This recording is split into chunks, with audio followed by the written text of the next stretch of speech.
कोई विषम समस्या यदि आपके सामने खड़ी होती है, विषम समस्या जिसका कोई निराकरण हो ही नहीं रहा, सब दूर हाथ जोड़ लिए, सबसे कह लिए, सबको प्रणाम कर लिया, सबसे बोल दिया, सबसे विनय कर ली, तो भी वो समस्या मिट ही नहीं रही है, तो हमारा निवेदन है 5 बेलपत्र, 5 दुर्वा, दुर्वा जानते हो, दूब, दुर्वा, 5 दुर्वा, 5 बेलपत्र, 5 कनेर के पुष्प शिव जी को समर्पित कर कर उसी 1 लोटे जल से 5 बार शंकर भगवान को जल चढ़ाना प्रारंभ करिए।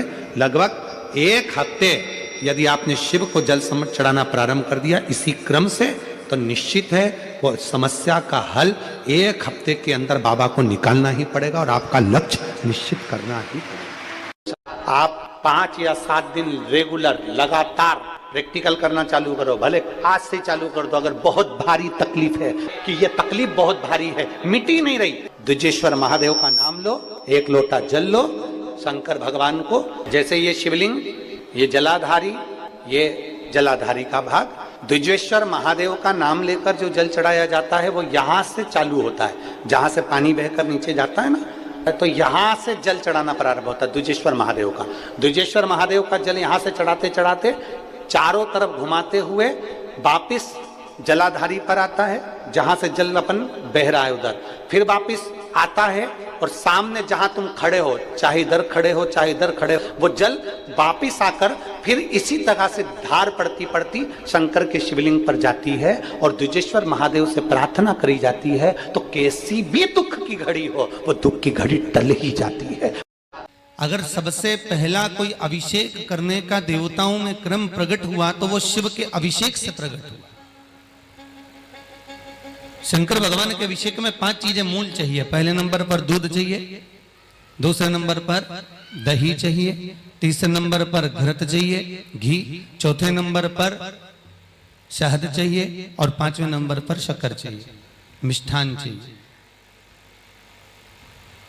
अब ये 5 चीजें अपन चढ़ाते चढ़ाते चढ़ाते चढ़ाते पूरा जीवन हो गया।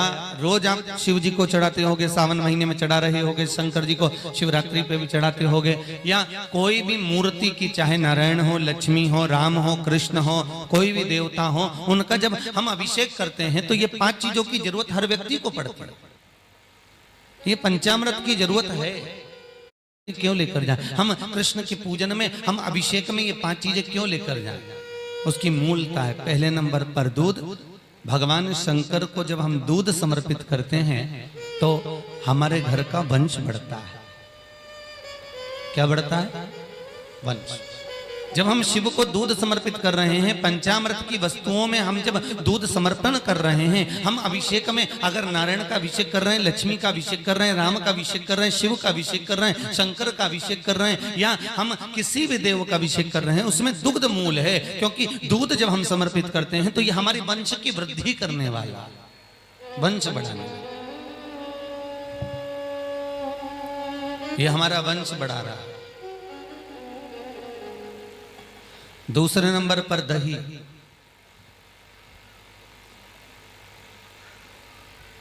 ये दही शिव जी के चरणों में, ध्यान दीजिए, दही बनाना आता है आप लोगों को? अगर ढेर सारा दूध है, बहुत सारा दूध है, तो उसमें थोड़ा सा जामन डालिए और दही बन जाता है। एक भगोना दूध को भी थोड़ा सा जामन जमा देता है। उसी तरह शास्त्र कहता है कि यहाँ दही शिव को इसलिए समर्पित करा जाता है कि अगर भाई भाई में विवाद हो रहा हो, देवरानी जेठानी आपस में झगड़ रही हो, अगर कहीं सास बहू में क्लेश हो रहा हो, किसी का घर टूट रहा हो, किसी का घर अगर खंडित हो रहा हो, कोई परिवार आपस में टूट कर जा रहा हो, कोई भाई भाई आपस में झगड़ कर जा रहे हो, तो शिव का अभिषेक दही से करने से परिवार वापस जुड़ जाता है। इसलिए पंचामृत में दही की मूलता कही। पंचामृत में दही मूल हो गए। आप लोगों ने भी न जाने कितनी बार अभिषेक करा होगा, परंतु आप लोगों को भी सोचने में आता होगा कि दूध क्यों चढ़ाएं, दही क्यों चढ़ाएं, घृत क्यों चढ़ाएं, शक्कर क्यों चढ़ाएं, घी क्यों चढ़ाया। अभिषेक में दही चढ़ा देने से हमारा मन, हमारे परिवार टूटने से बढ़ जाता है, बच जाता है। तीसरे नंबर पर है घी, ये आरोग्यता प्रदान करता है। हमारे घर में अगर कोई बीमार है, बहुत ज्यादा रोगीला है, बहुत ज्यादा परेशान है, तो घृत का अभिषेक अर्थात अभिषेक में घृत का प्रयोग कर देने से रोग से मुक्ति होती है। रोग से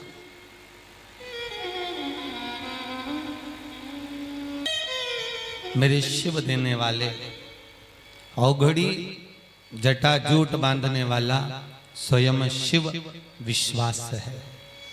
और इस विश्वास को, शिव जी को जब हम दूध समर्पित करें तो वो वंश की वृद्धि करता है। दही समर्पित करते हैं वो घर को जोड़ता है। घी समर्पित करते हैं वो रोग से मुक्ति करता है। शहद जब हम समर्पित करते हैं तो बच्चों की विद्या को प्रबल करता है। घर में अगर कोई विद्या अध्ययन कर रहे हैं, कोई पढ़ रहे हैं, कोई आनंद ग्रहण कर रहे हैं, उनको विद्या की प्रबलता देने वाला वो शहद होता है जो शिव को समर्पित करा जाता है। और 5वें नंबर पर है मिठाई, शक्कर, खांड। आखिर उसको समर्पित करने का भाव केवल इतना रहता है कि हमारा जो व्यापार है, हमारा जो व्यवसाय है, बहुत मिठास से पूर्ण चलता रहे, इसलिए शक्कर समर्पित करी जाती है। इसलिए शक्कर दी जाती है। पहला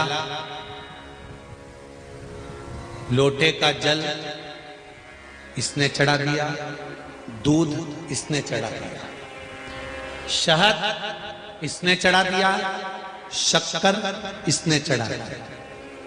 ये पंचामृत स्नान अलग अलग हाथ से हुआ। किसी ने कुछ चढ़ाया, किसी ने कुछ चढ़ाया। तो शास्त्र कहता है वर भी पृथक पृथक भाग में। कई लोग कहते हैं शिव जी की पूजन में गंगा का जल होना जरूरी है।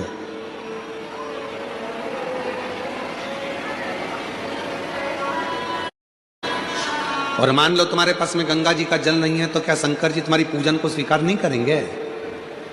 अरे बोलो तो जम के, करेंगे ना। क्यों? स्कंद पुराण में वर्णन आता है, स्कंद पुराण में वर्णन आता है कि एक बहुत साधारण सी घर में रहने वाली एक दृष्टांत बड़ा सुंदर है। और एक घर में रहने वाली एक रेणुका मां नाम की एक स्त्री थी। थोड़ा ध्यान से सुनना इस स्कंद पुराण के चरित्र को। रेणुका, वो रेणुका मां के पास में कुछ भी नहीं था। उसकी एक बेटी थी सुकन्या करकर। रेणुका मां की एक बेटी थी सुकन्या, बड़ी सुंदर थी। और रेणुका मां भी शंकर भगवान की पूजन करती थी और सुकन्या भी शिव जी की पूजन करती थी। सरल विधि से पूजन करते थे। मंदिर जाते थे तो जाते जाते कोई वृक्ष की पत्तियां मिल जाती थी, वो शिव जी को चढ़ा देते थे।